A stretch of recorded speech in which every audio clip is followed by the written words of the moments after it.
Hi everybody, Mr. C here. Okay, the treasure of animal stories, another story from here. And this one is all about the bird who could only smile.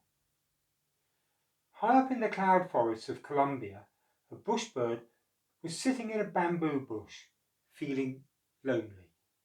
He called out to the leaping monkeys and glistening frogs, the slithering snakes and the chattering toucans. But they all passed him by with a smile and a wave. "Don't you look happy today?" they said, for Bushbird had a problem.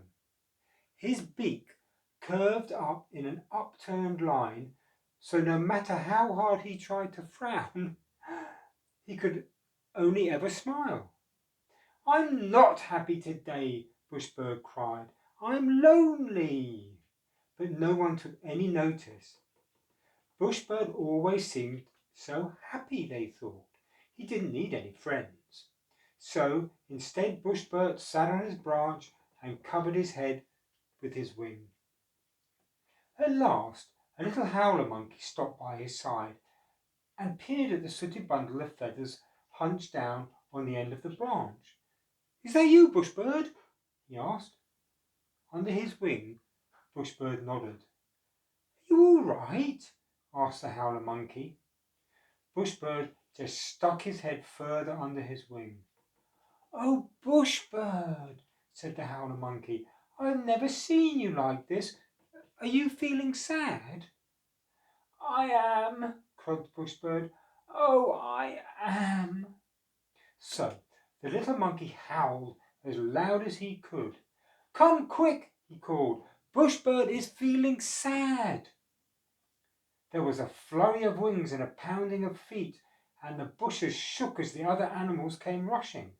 "Poor Bushbird," they said. "Come out from under your wing. We'll comfort you." So Bushbird peered out from under his feathers to show his beaming, curving smile. The little howler monkey gasped in surprise. "You tricked me!" he cried. "Ha!" cackled the parakeet. You're as happy as ever. We can see." "No, come back!" cried Bushbird, but the animals turned away. "There must be a way to show how lonely I am," thought Bushbird, and at last, as night fell, he knew how to do it. As the moon sank down behind the clouds, Bushbird began to sing. He sang of lonely days and long dark nights, and the sadness behind his smile. The monkeys woke and heard his haunting song. Baby monkeys crept close to their mothers for comfort, and their mothers hugged them closer still. The frog's skins prickled with sadness, and even the viper felt tears sting his eyes. Who could be singing this sad, sad song, they wondered, and they followed the sound to the bamboo bush where the bushbird sang in the dark. But as they gazed up with pity-filled eyes, the clouds began to part. A glimmer of moonlight lit up the bushbird's smile. "What a horrible trick to play!" cried the glistening golden frogs. "Once was funny, twice is too much," huffed the howler monkeys. "Look at your gloating smile," added the viper. "You're as happy as ever. Go away, get away."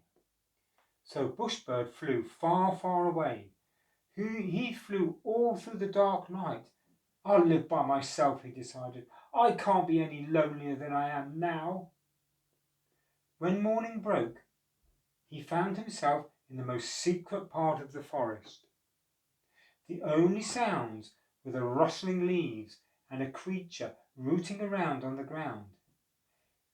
It had funny pointy feet and a stubby little tail, but strangest of all was its droopy snout that dangled over its chin.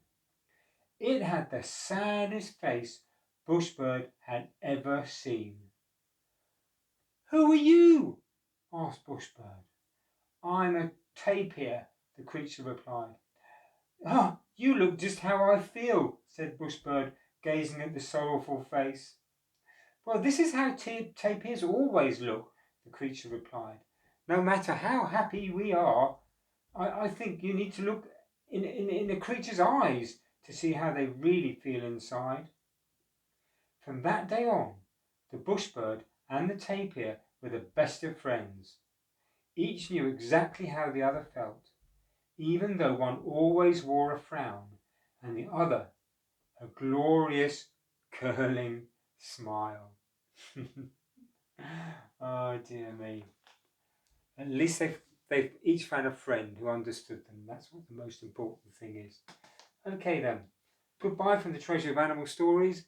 Goodbye from Mr. C. You take care. Bye bye.